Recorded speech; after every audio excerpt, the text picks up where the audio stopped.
Olá, pessoal, tudo bem? Obrigado pela visita. Vamos iniciar aqui, então, a nossa live, conforme aí foi enviado no convite para vocês, e vocês se inscreveram. Meu nome é Leandro Moreira, eu sou arquiteto de soluções da Projuris, já com 13 anos em experiência em implantação de soluções jurídicas em diversas empresas, e estou com meu colega Jefferson. Oi, Leandro, tudo bem? Bem-vindo aí todo mundo da nossa audiência. Eu sou o Jefferson, eu sou advogado, tenho 8 anos aí de experiência com passagens por escritório de grande porte, departamento jurídico de empresas nacionais e multinacionais, né, com foco na área de contratos também, né, Leandro? E hoje a gente vai falar sobre o tema que é Diretoria em home office e cartórios fechados. Aprenda em 20 minutos como manter em dia a governança dos contratos de sua empresa em tempos de Covid-19. Então, esse é o nosso tema, conforme vocês viram aí. E a nossa ideia é falar, então, sobre governança de contratos e assinatura digital. Lembrando que vocês podem fazer perguntas aí no chat da nossa live e a gente, na medida do possível, vai interagindo com vocês, lendo ali no chat e respondendo as suas perguntas. Bem, Jefferson, nesse tempo aí de Covid-19, pandemia, muitas dificuldades para o pessoal que trata aí do fluxo de contratos e assinaturas, né? Exatamente. A gente vem recebendo aí os contatos de clientes e de potenciais clientes também. E basicamente as dificuldades têm sido observadas aí pelos departamentos jurídicos em geral são muito parecidas, né? E eu acho que a principal de todas aí é a interação com os diretores e stakeholders dos contratos que estão home office, né? Como é que você faz ali para ter um contato centralizado, uma gestão do processo de aprovação dos contratos, enfim, com essas pessoas que estão trabalhando remotamente, né? Nessa mesma linha, a gente ainda vai ter também a garantia de que todas essas áreas relevantes no processo de contrato estão seguindo os modelos padrão, estão usando os contratos que estão validados pelo jurídico, né? Nesse cenário de estar cada um numa ponta, você pode perder ali o contrato que está chancelado e a garantia de que o diretor da empresa está assinando o contrato validado, né? Minutas padrão também nessa mesma linha, né? Com o jurídico também trabalhando no home office, é difícil das áreas, aquelas que demandam mais, área de compras, enfim, área de suprimento, ter acesso às minutas que estão sendo utilizadas, né? Os contratos, depois de validados, ainda passam por uma etapa de assinatura, que já no dia a dia comum já é difícil garantir a assinatura no tempo hábil aí, ainda mais com a diretoria também tão focada em assuntos mais relevantes nesse momento, para garantir a saúde do negócio, né, a continuidade dele, né? Ainda na linha de assinaturas aí, uma vez assinados os contratos, a gente vai ter dificuldade para a autenticidade dessas assinaturas, autenticação. Os cartórios em muitos locais estão fechados, em outros lugares estão funcionando em horários alternativos. Então, cada processinho aí tem passado pelo seu percalço, né?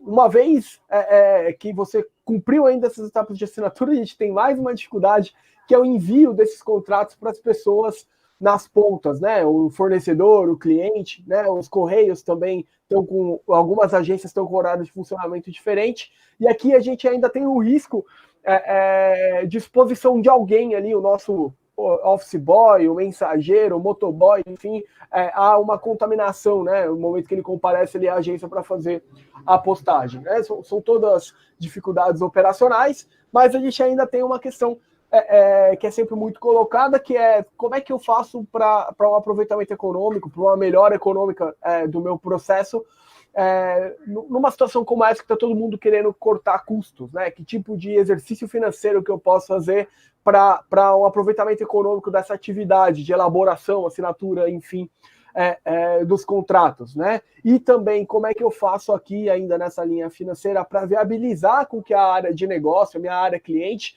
tenha acesso ali às disposições dos contratos relativos a seus fornecedores, num cenário que muitos contratos estão sendo renegociados, né? Constantes renegociações, solicitações, e não necessariamente o jurídico tem que estar ali atendendo on demand a necessidade da área de consultar o conteúdo do contrato. E por fim, mas não menos relevante, ainda em relação às dificuldades, aos receios em comum nesse cenário, a gente tem um risco que não pode ser descartado de uma contaminação, inclusive, das pessoas que participam do processo por meio da superfície do papel. O vírus, a gente tem lido aí bastante, que sobrevive em várias condições, em determinadas superfícies, enfim, o papel não deixa de ser um vetor ali para uma contaminação, né? Essas são as dificuldades comuns que a gente tem observado no fluxo, no processo de contratos, mas a gente não pode deixar de destacar também alguns riscos que esse cenário todo dessas dificuldades de contrato oferecem para o negócio propriamente dito da empresa, né, Leandro? Sim, então essas dificuldades elas trazem várias consequências, né, que são as consequências do distanciamento. Uma delas é a demora na entrega dos insumos importantes. Então, muitas empresas dependem ali de receber insumos para a operação mesmo da empresa, né, receber matéria-prima e outros itens que fazem parte da operação. Também o fornecimento de serviços ele pode ser comprometido, né? Pode ser suspenso. Então, um serviço de energia, de internet, qualquer fornecedor ali que forneça serviço para vocês recorrentemente, né? Para as empresas recorrentemente, tanto o fornecimento desses serviços quanto a entrega de insumos, muitas vezes depende de certa formalidade, né? Assinar um contrato, assinar um aditivo ou outro tipo de documento, né? A gente fala bastante aqui de contrato, nessa parte de contratos, mas vários documentos podem fazer parte aí de serem afetados, né, por essa questão que a gente vem passando aí de distanciamento.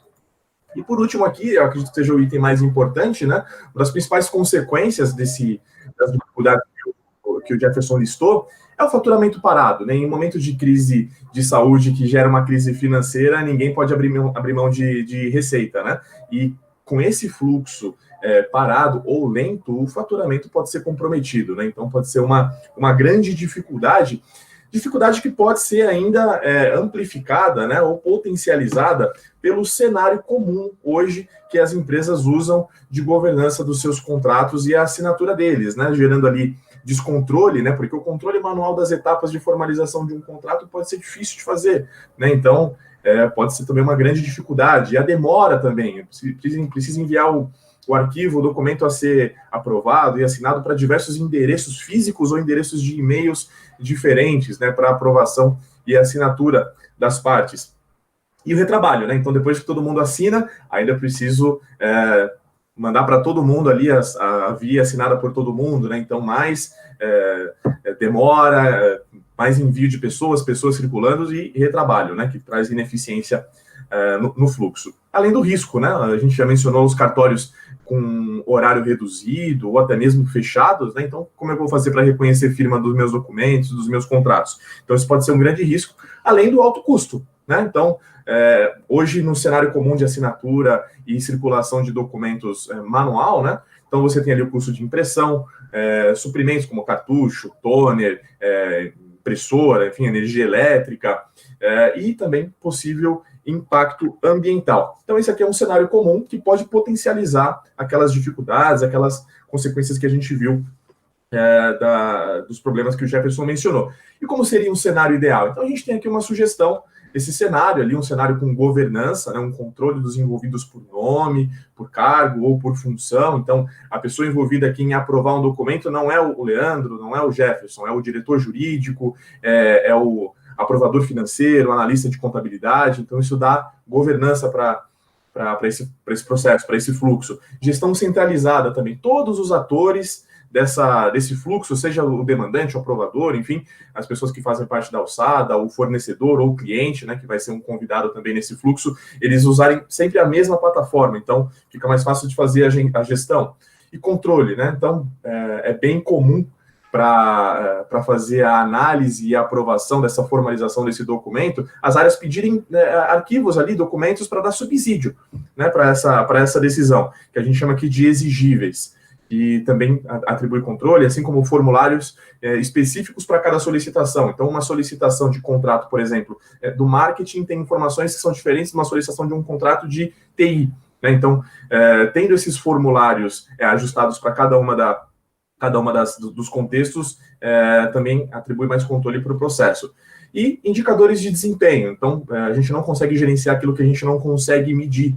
Então, seria o ideal também a gente ter um SLA para fazer a gestão do tempo de resposta de cada uma das etapas, o que acaba conferindo também mais agilidade E transparência também é um item bastante importante, né? Todas as pessoas envolvidas no fluxo precisam saber, né? Em que etapa está a minha solicitação? Tá, eu aprovei essa solicitação, será que a próxima etapa já está tratando do assunto? Será que ficou alguma dúvida? Então, num cenário ideal, também a gente atribui transparência para todo esse fluxo, sem prejuízo também de ter sigilo em alguns casos, né? Então, tem documentos ali que tem que ficar numa esfera menor ali de pessoas, e também seria ideal se a gente puder conferir essa funcionalidade ali de sigilo absoluto num cenário ideal.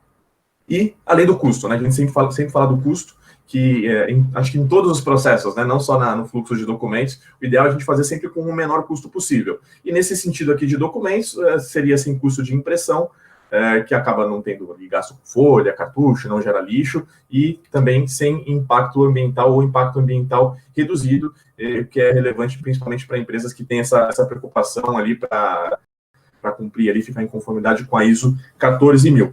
Ou seja, né, Leandro, é um processo mais eficiente e mais barato, né? Exatamente, Jefferson, obrigado.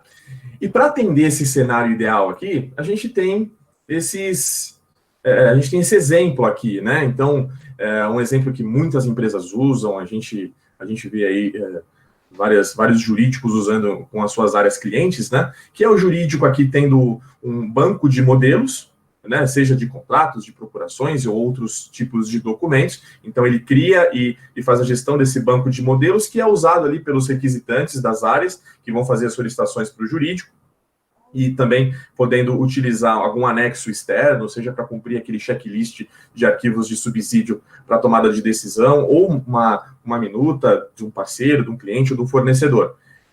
E aí a solicitação corre ali para um aprovador, que pode ser o superior imediato do requisitante, que depois vai para uma triagem de um analista, e aí sim vai para o jurídico dar o seu parecer lá para o requisitante, né? E o requisitante sendo atendido, passa então a coleta de assinaturas, né? Então, e assinando, vai para o jurídico fazer a gestão de um banco de contratos, né? Aí ele começa a fazer a gestão ali das renovações, dos aditivos e assim por diante. E algo que é importante nessa gestão são as formas de atender, né? Então, como que eu atendo essa forma aqui, né, de fluxo, né, nesse exemplo aqui de contratos? Primeiro que esse exemplo aqui, ele tá apoiado em 3 pilares de governança, que eu queria que o Jefferson falasse um pouco mais sobre isso. Basicamente, a gente observa aí nos clientes que têm processos maduros de solicitação e gestão de contratos, né, 3 pilares muito recorrentes, né, sobre os quais o processo todo está baseado, né? O primeiro é o padrão, né? Então, as minutas sempre validadas, as áreas respeitam as minutas de contrato que são universalizadas, né? Todas as áreas têm acesso a essas minutas, né? O segundo é o processo, né? E aí a gente fala de processo aqui mesmo com uma esteira de atos, né? Quem que pode solicitar um determinado contrato, qual que é o nível de aprovação em termos de alçada, se essa alçada é meramente financeira ou se ela tem relação com o negócio também, né? E por fim a gente vai ter a etapa da gestão de execução, né? A gente está falando aqui bastante de governança e do processo de solicitação do contrato, mas a gente não pode esquecer também que uma vez que esse contrato está formalizado, você tem uma etapa relevante, que na verdade vai ser a etapa que vai durar por mais tempo, que é a etapa de execução do contrato, né? Observância de multas, das obrigações acessórias, aquilo que a gente já viu em relação aos exigíveis, que o Leandro já mencionou, né? Então são 3 pilares relevantes, sendo que um deles é para o acompanhamento da execução. E quando eu falo da parte do processo, aí a gente tem algumas formas de fazer, né, Leandro? Eu sei que você trouxe aqui algumas para a gente poder conversar. Sim, então aqui a gente tem esse gráfico, né, que tem aqui o eixo vertical de menos controle até mais controle e o eixo horizontal com menos gestão até mais gestão. E aqui no meio a gente tem algumas formas de controle que várias empresas usam aqui como o cenário mais comum, né? Então você tem a gestão com formulários, aplicativos aí de formulários disponíveis na internet, você tem a gestão com planilha, você tem a opção também de continuar fazendo tudo no papel, né? Ali praticamente sem gestão, e a gestão com software, né? Um software que você insere ali a solicitação, ela vai correr toda a trilha ali de aprovação e, enfim, as alçadas, e depois vai para um software de assinatura eletrônica e digital. E sobre esse assunto de assinaturas, né, Jefferson, que é bastante relevante, é um assunto que já tem quase 20 anos aí no Brasil, não é um assunto novo, mas muitas pessoas têm dúvidas sobre esse assunto ainda, é um assunto meio nebuloso. Você quer falar um pouco mais a respeito? Claro, eu acho que a gente pode começar aí com a diferenciação entre um tipo de assinatura e o outro, né? Das assinaturas imateriais, né? A gente vai ter a assinatura digital, que basicamente está vinculada com o certificado digital, que é emitido de acordo com normas que são regulamentadas pela infraestrutura de chaves públicas brasileiras, que é um órgão, um conselho gestor que está vinculado ao Instituto Nacional de Tecnologia de Informação. Então ele tem um padrão ali para o certificado digital, a gente que é advogado conhece bem, por conta da sua utilização nos processos eletrônicos, aí que também deriva um pouco dessa regulamentação das assinaturas digitais, né? E aí a gente vai ter também a assinatura eletrônica, né, que diferente da assinatura digital, ela não tem necessariamente um padrão a ser seguido, né? Mas ela deve observar ali um conjunto de requisitos que garantam maior fidedignidade e controle de quem está assinando, né? A guarda de dados, como por exemplo a geolocalização, os dados pessoais da pessoa que está assinando, o IP da máquina que foi utilizado para fazer a assinatura daquele documento. Então existem empresas, né, instituições privadas e públicas também, que fazem a gestão dessas informações para garantir fidedignidade à assinatura. Né? Vale destacar aqui que essas assinaturas imateriais elas podem ser ditas até mais seguras do que a própria assinatura mecânica e manual. Esta mecânica e manual ela está aí sujeita à falsificação, né? Não dá para falsificar uma assinatura digital, e o Leandro vai detalhar aqui um pouco mais de como a gente vê a segurança dessa informação. Né? Existem alguns requisitos ainda para que essa assinatura digital, sobretudo, tem ali um caráter de validade, autenticidade, que é a questão do carimbo do tempo. Né? Então, essa questão toda de segurança é muito relevante. Mas aí a gente tem aqui um aspecto também importante em relação à regulamentação. É muito comum empresas que ainda são reticentes e que têm receio de implementação desses meios e materiais de assinatura do ponto de vista de validade jurídica. Né? E como o Leandro disse, é um assunto que já tem no Brasil, já existe no Brasil há muito tempo. Essa regulamentação ela surgiu aí com a medida provisória convertida em lei, que é 2200-2 de 2001, né, e que o cerne dela é a criação aí da infraestrutura de chaves públicas que a gente já falou aqui, né, que como que você cria ali a estrutura necessária para certificar que uma pessoa que está assinando de fato é aquela pessoa dona do certificado digital, né? Mas ali ela também, essa legislação, no seu artigo 10, ela traz como autêntica declaração de vontade a advinda de um documento público, questão que inclusive já foi referendada pelo STJ em algumas situações, mas aqui o exemplo clássico é o julgamento do recurso especial 1495-920, oriundo do Distrito Federal. Então aqui a gente falando de assinatura digital, não só ela é válida, como essa validade já foi ratificada em termos de jurisprudência nacional. Né? Agora, falando de assinatura eletrônica, aquela que não tem necessariamente um padrão, ela também vai decorrer da mesma medida provisória em caráter de exceção. Então, o parágrafo 2º do artigo 10, ele diz que outros meios de assinatura, desde que estejam de acordo entre as partes, pode ser utilizado para validar um determinado documento. Né? E aí a gente cai aqui num pilar sempre muito relevante quando a gente fala de direito privado e contratos, né, que é um acordo de vontade entre as partes, que é a autonomia privada. Né? Ou seja, se a lei não veda a utilização de um determinado formato de assinatura e as partes concordam na sua utilização, a validade ela deriva propriamente dito da vontade dessas partes que estão ali realizando a assinatura. Né? E eu acho que para ficar mais claro aqui essa questão da assinatura, vale a gente mostrar um documento, né, Leandro? Até a questão do carimbo do tempo lá, para poder simplificar. Legal. A gente tem aqui ainda sobre esse conteúdo, né, que o Jefferson mencionou. Quem quiser se aprofundar um pouco mais, tem aqui o nosso podcast, o Juriscast, no episódio 21, fala mais sobre assinaturas digitais eletrônicas. É quase uma hora de episódio, ali, 40 minutos, que dão bastante embasamento ali. Você pode achar em qualquer plataforma de agregador de podcast. Isso sem falar nos outros episódios também, que são enriquecedores. Né? Sim, são muito bons.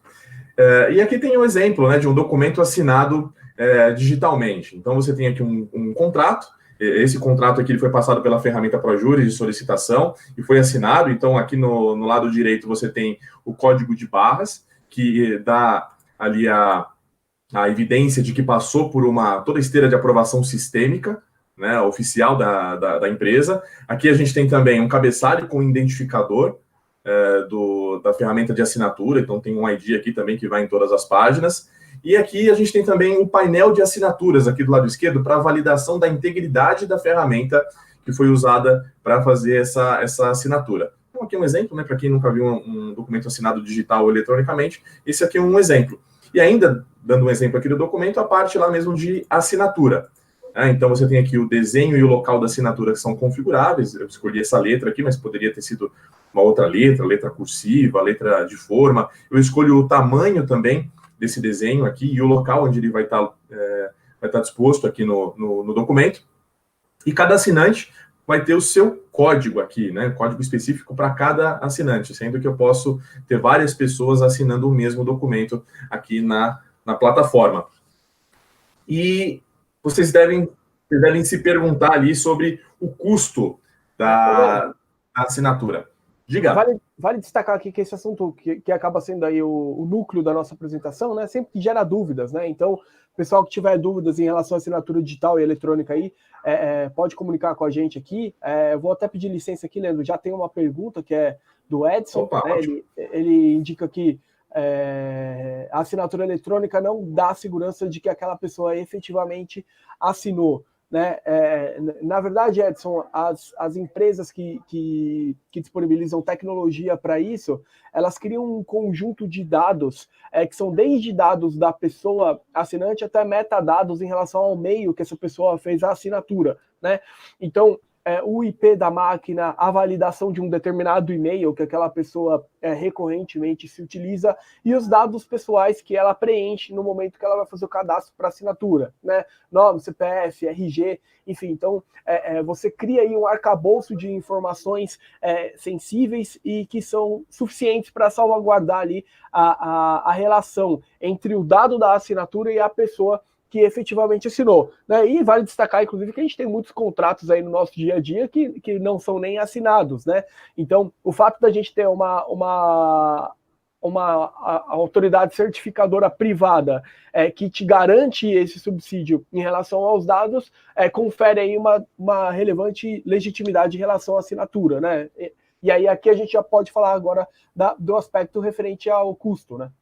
Sim, sim. Ainda tem mais perguntas aqui no chat que eu estou vendo, Jefferson. O Thiago Facchini, por exemplo, ele diz aqui, e essas assinaturas têm validade jurídica, né? Você falou sobre a regulamentação ali. O que você pode falar mais sobre isso? Eu vou até aproveitar e já pegar o gancho da próxima pergunta, que é da Helena, que vai na mesma linha, né? Que é se a eletrônica é amplamente aceita no judiciário. Na verdade, em relação à assinatura eletrônica, a gente não vê decisões que desconsideram a assinatura eletrônica, né, enquanto válida, né? Você eventualmente tem discussões em relação ao conteúdo do documento, mas da validade da assinatura propriamente dita, a gente vê bastante tema, inclusive no podcast que a gente mencionou, esse tema é explorado e não tem decisão de nenhuma, não tem notícia aí de nenhuma decisão que tenha desconsiderado efetivamente a assinatura eletrônica, né? Vale destacar que boa parte, inclusive, das autoridades certificadoras se predispõe a ser assistente técnico em processos que, eventualmente, essas assinaturas devam passar por perícia, e elas fazem isso como parte do negócio delas, sem nenhum tipo de custo adicional. Então, todo esse dossiê que a gente mencionou em relação aos dados, metadados, IP, etc., eles conferem, eles te entregam para que você possa ali numa eventual disputa judicial, uma dúvida judicial, enfim, colocada em relação à assinatura, você possa utilizar isso como subsídio para sua defesa. Legal. Então, respondi algumas perguntas aqui. A Thaís Muniz pergunta se o material vai ser disponibilizado. Sim, a gente vai, ao final, ali passar um link onde a gente pode disponibilizar esse material e materiais de apoio, inclusive, que gerou esse material, essa nossa apresentação. E a Gabriela Vicelli, ela diz, no caso de fornecedores que não atuam com assinaturas eletrônicas e queiram imprimir o documento já assinado eletronicamente, passa a assinar a via física, afetaria a validade? Então aqui a gente está falando de assinatura híbrida, né, Jefferson? Exatamente. Esse daí é um ponto um pouco mais polêmico em relação ao assunto, né? Você vai encontrar bastante gente defendendo que o meio de assinatura, a partir do momento que ele vai ser eletrônico, ele tem que seguir 100% eletrônico, né? O meu entendimento, né, e aí aqui eu estou dando uma opinião realmente pessoal, é de que se você tiver uma convenção de vontade entre as partes, uma declaração de vontade expressa, um e-mail no qual as partes combinem essa assinatura híbrida, na minha opinião, você não vai ter um vício de vontade no contrato, né? Lembrando de novo que o principal agregador de validade para um contrato é a declaração de vontade das partes, né? Mas aí a gente realmente, por cautela, é relevante que as partes sigam ali o mesmo meio de assinatura, né? Até porque, no caso de seguir todo mundo com assinatura manual, a gente vai entrar numa linha de autenticação da assinatura via cartório, enfim, e a assinatura digital a gente não mencionou aqui, mas também vai ter essa validade aí com fé pública, tal qual uma assinatura autenticada no cartório. Legal. Então, respondidas até aqui as perguntas, continue mandando as perguntas, a gente vai olhando o chat aqui e respondendo, na medida do possível, aqui as dúvidas de vocês. Então, agora a gente viu ali os documentos assinados, né? Viu que tem validade, mas fica a pergunta, né? Será que vale a pena investir em assinatura eletrônica e digital? Qual será o ganho? Já adianto que tem economia, né? É mais barato assinar com assinatura eletrônica ou digital. Mas quanto mais barato a audiência imagina que seja? 10% mais barato? 20% mais barato? 25% mais barato? Já seria bastante ganho ali, né? Então, para ajudar aí no raciocínio, né, essas aqui são algumas variáveis que a gente encontra no cálculo, né, de valores que são envolvidos na assinatura manual. Então, você tem ali o valor de reconhecimento de firma, valor de folha, tinta, toner, energia elétrica, SEDEX, dependendo também da quantidade de folhas, da quantidade de contratos, o tempo também das pessoas envolvidas, né? Quanto custa o tempo de um diretor, né, ou de vários diretores que precisam assinar um contrato?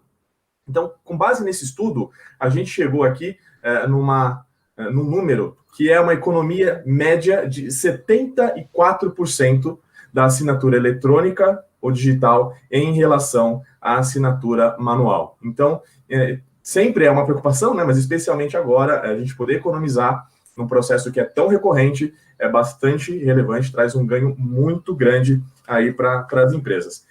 Então, já encaminhando aqui para o final da apresentação, a gente tem algumas perguntas ainda. Pode só mencionar que no material aqui a gente até recebeu uma pergunta, se eu não me engano, da Thaís, né? Se a gente vai compartilhar o material, vale dizer que nesse material que a gente vai compartilhar aqui, a gente tem uma planilha, né? Que é um ROI, para a gente chegar aqui nessa conta que o Leandro apresentou, né? Ali você consegue indicar suas variáveis exatamente para poder justificar aí essa mudança, né? Eu acho que até uma colaboração que a gente consegue oferecer para vocês aqui por meio dessa live, né? Para ajudar vocês a justificarem aí nesse momento, principalmente agora de tanto receio em relação às despesas, né?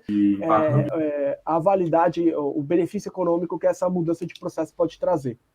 Claro, no final a gente vai disponibilizar o link, o QR Code, mas a produção também colocou no link da descrição para baixar esse material. A gente tem mais algumas perguntas aqui. A Gabriele, eu acredito que a gente já respondeu aquela primeira, né? Ela pergunta de novo aqui. Se o cliente não trabalha com assinatura eletrônica, ele pode assinar fisicamente e digitalizar, e o fornecedor assinar eletronicamente em cima daquela via digitalizada? Então, ainda na assinatura híbrida, Jefferson. Isso vai na mesma linha da pergunta também, eu acho, da Gabriela, né, que a gente respondeu anteriormente, de que isso daí, em havendo uma declaração de vontade das pessoas, eu particularmente acho que é viável de se fazer. Mas aí você pode sim ter uma questão levantada em relação à autenticidade da assinatura que seja feita por meio não mecânico, né, por meio digital. Hoje a gente acaba vendo bastante isso em prestadores de serviço de larga escala, sei lá, universidade, colégio, enfim, já tem utilizado bastante esse tipo de assinatura híbrida, né? Mas aí eu acho que a gente pode trabalhar com um pouco mais de cautela. Verdade. Bem, então ainda sobre o custo aqui, o Adael menciona que além do custo financeiro, né, da economia financeira que a gente tem aqui, tem mais eficiência no processo, e eu concordo também. Fica mais rápido, transparente e poder ser feito remotamente também, bastante ganho, em especial em momentos de pandemia. Então, já encaminhando para o final aqui da apresentação, né, vamos fazer algumas recapitulações. Então, a nossa ideia aqui, com essa apresentação, né, nós não nos aprofundamos tanto, esse é um assunto que ainda demanda bastante conversa, né? Mas a gente queria que ficasse essa reflexão para vocês, né? De avaliar os riscos das atuais ferramentas usadas para gestão e controle de contratos. Será que está atendendo da forma mais eficiente? Será que não tem como a gente melhorar esse fluxo? Também avaliar o processo de assinatura, né? Assinatura presencial e à distância, agora com as pessoas em home office, fica a avaliação, será que a gente está fazendo da forma mais eficiente no nosso dia a dia?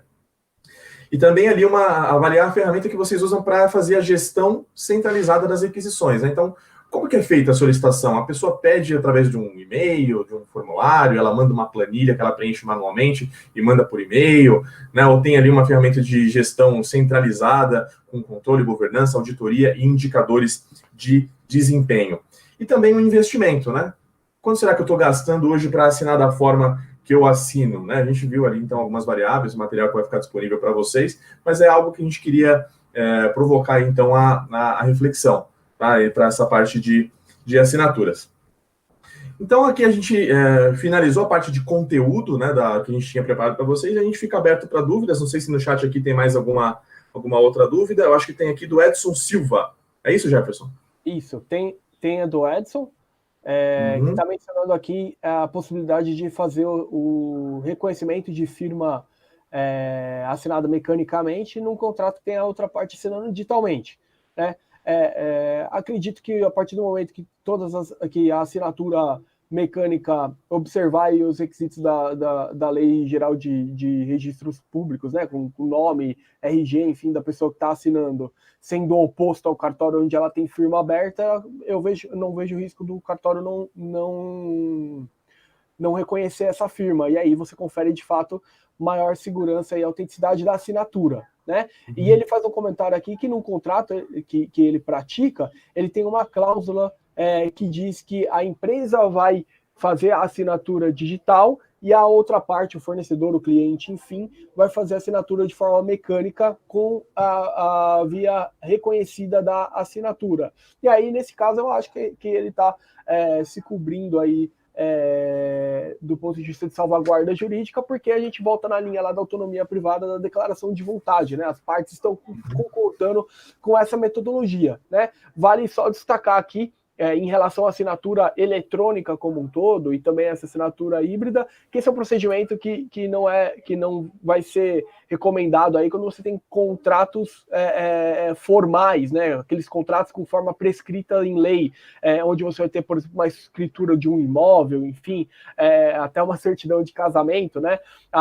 Nesse caso, a assinatura digital com certificação devidamente regulamentada, enfim, ela pode ser meio para assinatura, por conta do que prescreve o artigo 10 da medida provisória em questão, mas a assinatura eletrônica, enfim, aí você já vai ter um pouco mais de dificuldade, enfim, porque você tem um contrato absolutamente formal ali, que você precisa observar as restrições, enfim, a forma prevista em lei.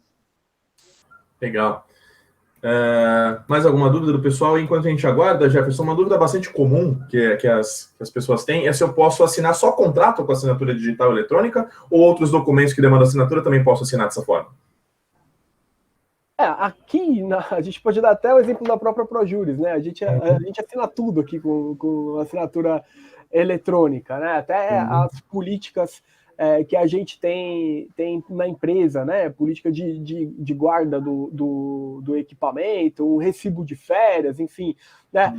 O meio de assinatura ele vai ser aplicado para qualquer documento, né? E aí a gente tem até a linha aqui da pergunta do Adael em relação da pergunta não, né? Do comentário em relação à eficácia, à eficiência. Você reduz aí um trânsito gigante de documento, extravio, garante maior segurança aí quando a gente fala de documento de RH, né, o recibo de férias, principalmente para empresas que agora estão todo mundo trabalhando remotamente, vai ser um documento muito difícil de fazer a gestão e ele oferece risco para a empresa no caso de você não ter a via assinada devidamente guardada, né? Então, não tem nenhum tipo de restrição para assinatura de documentos variados aí por meio dos meios alternativos de assinatura, né? Acho que a única ressalva que a gente pode fazer aí é em relação a uma procuração pública, enfim, que aí acho que se aplica a mesma coisa que a gente vai ter para os contratos formais, né? Legal. E outra dúvida também que o pessoal tem é sobre a dificuldade de assinar. Poxa, mas eu não tenho conhecimento de tecnologia, eu preciso ter conhecimento técnico para assinar, né? Então, isso aí já respondo, é bem simples assinar eletrônica e digitalmente, né? Quem tem o certificado digital provavelmente já está acostumado ali a fazer assinaturas usando o seu token, e a assinatura eletrônica é ainda mais simples, né? Então, você recebe um e-mail que te dá um link que joga você já com todas as instruções do que você precisa fazer. E é bem simples, né? Não precisa de conhecimento técnico nenhum. Ô, Leandro, tem um comentário aqui da Daniela dizendo que na empresa que ela trabalha, eles estão assinando, inclusive, procuração dos escritórios de advocacia. Né? E realmente é absolutamente válido, né? Eu já vi proposta de escritório de advocacia assinada pelo sócio emitente da proposta também, de modo eletrônico, né? Porque isso traz mais agilidade mesmo. Às vezes o advogado está fazendo uma reunião ou está numa audiência, está em trânsito, está viajando, precisa assinar o documento ali, não precisa voltar para a empresa para poder assinar a procuração, precisa de uma liminar naquele processo, né? E aí a gente cai de novo na linha da agilidade, né? E aí a gente tem a pergunta do Giovanni, né? Muitos fornecedores mandam documentos para assinar em suas respectivas plataformas. Posso assinar na minha plataforma e ele na dele? Né? Nesse caso, a gente vai ter uma dificuldade técnica mesmo, né? Nem vejo como um ponto de regulamentação. Né? Geralmente, a partir do momento que o documento ele entra numa plataforma de assinatura, aquela assinatura ela coloca uma hash nesse documento, né? Uma marcação técnica, para dizer que aquele documento observou um processo de assinatura, que ele está disponível numa determinada plataforma, enfim. E se você fizer ali o download de um documento assinado numa plataforma e o upload numa outra, você vai perder essa rastreabilidade, né? Aí, nesse caso, eu acho que é o caso das duas empresas chegarem aí num acordo em qual plataforma que vai utilizar, né? E tem também uma pergunta aqui, essa daqui da Helena, de novo, Helena Cardassi, também é bem comum da gente visualizar, né? Uma das partes fazer assinatura por meio do certificado digital e a outra por meio de uma assinatura eletrônica. E aí aqui sim, a gente vê que a maior parte das certificadoras privadas, elas também são certificadoras públicas, né? Então, ela tem na tecnologia dela o que é necessário para poder ler o certificado digital e seguir todos os requisitos ali que a ICP Brasil oferece, e também tem o controle de dados, etc., que ela vai usar para fazer uma certificação própria, né? Esse cenário é bem comum da gente visualizar. Empresas grandes que têm procuradores lá do certificado digital emitido pela Receita Federal, enfim, faz ali a assinatura por meio do certificado digital, e na hora de interagir com um fornecedor menor ou um cliente, esse cliente ou esse fornecedor faz a assinatura por meio eletrônico, que é mais simples de fazer o cadastro, né? Legal.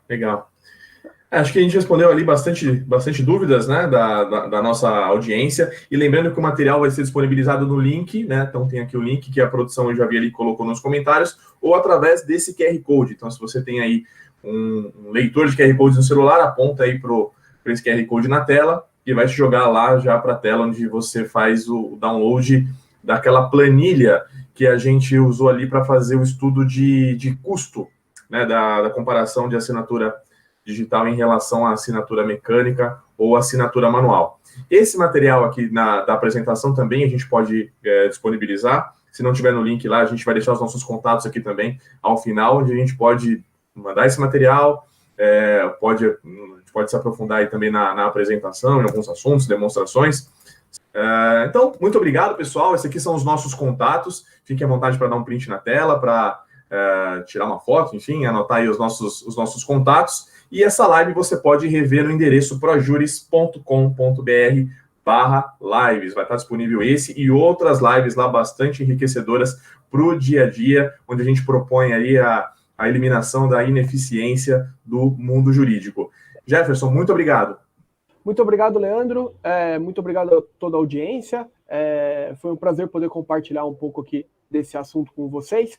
E aquelas empresas, enfim, que tenham interesse numa apresentação um pouco mais direcionada, mais personalizada, pode entrar em contato conosco aí pelos contatos que a gente está apresentando aqui na tela, ou também pelo site projuris.com.br, né? E aí a gente pode fazer uma apresentação mais direcionada para vocês. Tá? Muito obrigado a todos aí pela audiência. Legal, pessoal. Obrigado pela audiência e bom trabalho a todos.